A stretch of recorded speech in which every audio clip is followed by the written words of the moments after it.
So here we are on the house, and we're going to sort of discuss were the design elements on this house really successful in utilizing the house design to provide gains in light and solar heating when appropriate. Garage facing west. This is the study, also an additional bedroom. And you can see these two small windows here. These face west. What I learned in previous buildings is you don't want a lot of west facing windows unless you have a view that faces west, and I don't. It's just a road. This reduces heat gain. You notice the porch was designed with a big overhang because it is facing west, and in addition, one of the reasons we put the design so that there's a large 5-foot overhang is it keeps the weather, specifically the snow, from hitting this area, so you don't have to do a lot of shoveling. And this is important in the Midwest. It's also a nice overhang because it helps really block that late afternoon sun. It has proven to be very successful. Now we head to the south of the building, and what you see there is all the windows. This is the living room, more living room. Now we're transitioning to living room, kitchen, main bath, and one of the master bedrooms. One of the other elements is important is you see the shade coming down from that 2-foot overhang. Now 2-foot overhangs are very rare in buildings nowadays. People don't like them because it costs more money. One of the reasons I went to the trouble of putting 2-foot overhang is that at June, July, and August, the really hot months in the Midwest, is all these windows get shaded by that overhang. And you don't want solar gain. You don't want the sun penetrating the living space. And all it does in June, July, and August is make the room really hot and unbearable and force you to run the air conditioning. So south facing, has sort of a semi-nice view, forested. There's some water over there. We're heading east. It's pretty, but it's not really the view I'm interested in. And then we're on the west, correct me, east side of the building. That's a bedroom number 2.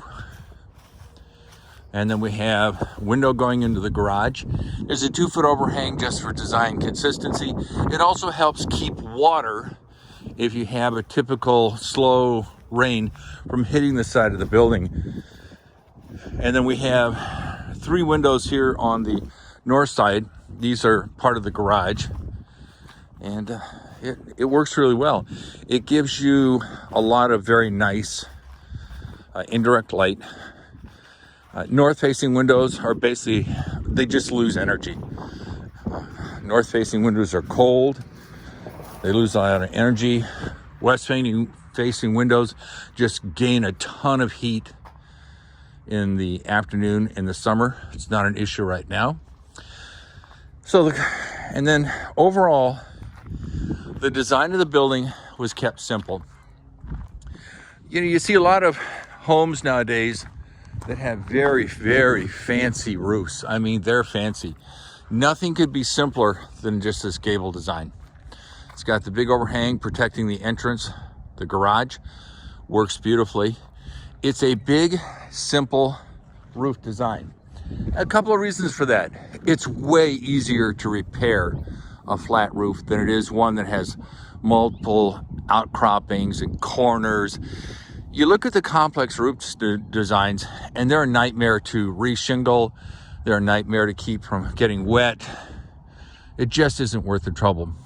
Also have the potential, if I want, where I could put solar array, if I wanted, up on the roof, because you can see that the roof here is sloped towards the south, which is where you want your solar panels to be. I don't have any intention of doing that.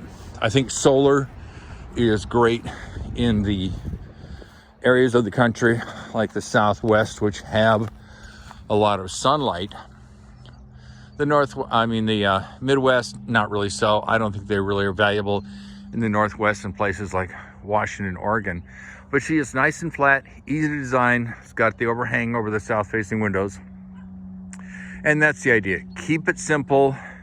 Utilize the building orientation to help supplement heat gain, the lighting for the building. You don't have to run as many electric lights. And it's working very well. Now we'll go look at some of the data. Now this little device called an Inkbird is used to measure the temperature of the room. So we're going to look at the data that this device has been collecting. And I'll tell you what it shows. It shows you what you would expect it to show you, is that when the sun shines in, it heats up the room. Now here was the weather on the 20th, and windy, 51-33, but it was sunny that day. It was very sunny, much like we have today. And realize this is not the max light you can get, but it's definitely lit. So here's the results of the Inkbird recording. Here we have, this is basically midnight, 2 in the morning, 4 in the morning, 6, 8 o'clock, 10 o'clock, 12, 14, 1600, 1800. You can see it's all military time. So this is 8 o'clock at night, 10 o'clock at night, midnight, 2 in the morning, 4 in the morning, 6 in the morning, 8 in the morning. You can see what is going on.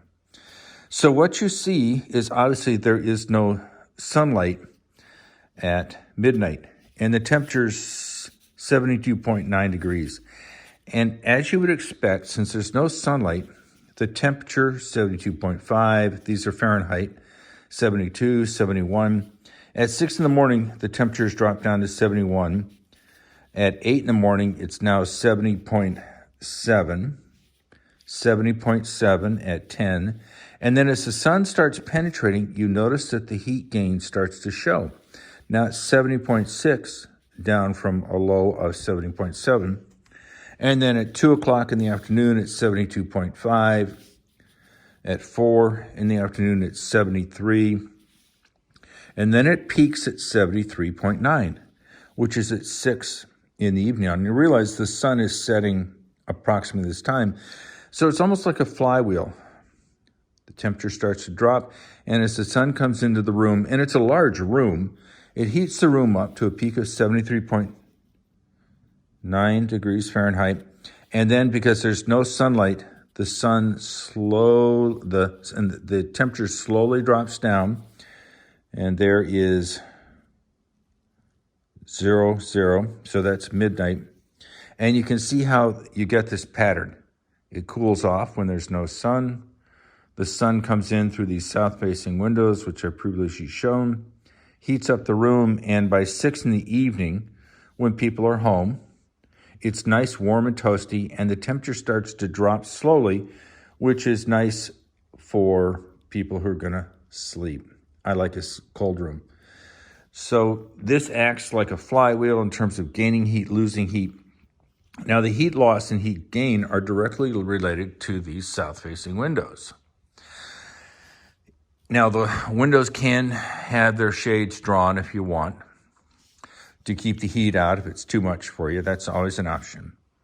But the nice thing is, as you can see from the view in the room, and it's, 3 in the afternoon, lots of ambient light, and it's very nice, easy to see, it's cheery, it's doing great stuff, and it's slowly heating the room, as you can see from these numbers. So that's one of the advantages. It looks like the design of this house has proven to have worked out. It was oriented towards the south because of sunlight and heat gain. I'm not sure you'd want to do this in the Southwest. That would be a bad idea. But in the Midwest, the Northwest, places that have temperate, cold climates, not a lot of sun, it's a great idea. These windows, even on somewhat cloudy days, produce a lot of heat gain. At the same time, they produce a lot of heat loss. Now, one thing we've learned in passive solar site prep is you don't want tons of windows. Put the number of windows in place that are required for aesthetic reasons, because you like it. If you put too many windows, you'll end up with such a tremendous heat gain that it'll be uncomfortable. And it has occurred, it has happened here. If I have half a dozen people in here, plus the sun, the end result is I have to open the windows to keep the excess heat from overwhelming the people in the window. Now, the floor heat, I have radiant floor heat, I don't have forced air, doesn't come on during this time period. It's using this heat from the sun to keep the building warm enough that the floor heat doesn't come on. That's a nice feature. Obviously, it saves energy. And realize that these walls, if you're familiar with insulation values, windows are about R7. The best triple pane windows are about R7. It just is a terrible rating, but glass always gains and loses heat depending on where it's located. The walls are about an R46 and the ceilings are about an R65. That's a lot of insulation. And on top of a lot of insulation, they are sealed in terms of heat loss, air infiltration. This is a very tight house. Now we'll do a quick little tour. So here you have south-facing windows. And here we have the nice window treatments that block the sun completely. You can see the sun's coming in, very gentle, it's very nice.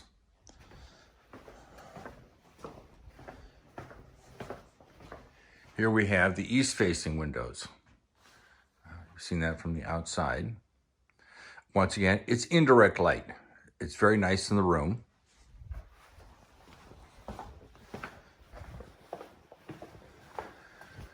We have a window in the bathroom. One of the design choices was to put these blinds like this. It helps block the view from people from the outside. It also causes the light to go up against the ceiling, which reflects. Now realize there's no lights on in the house. It's around 3 in the afternoon. And once again, south-facing window, kitchen. You can see it's very well lit in here.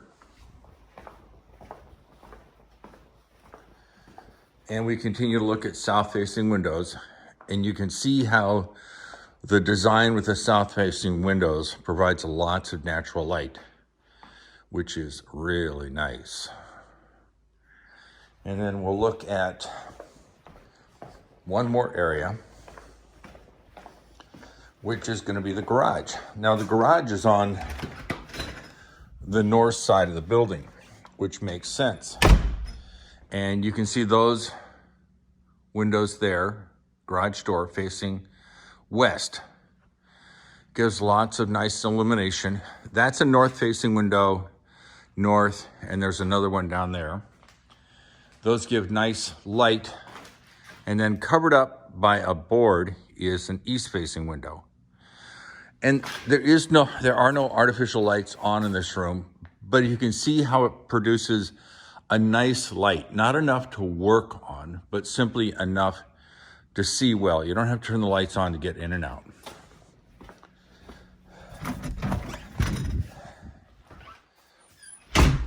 Then we're looking at two windows, which sometimes they're sort of invisible. These windows are facing west, and they're obviously small. They've got blinds. I can't remember the last time I opened them up, so I'll open up now.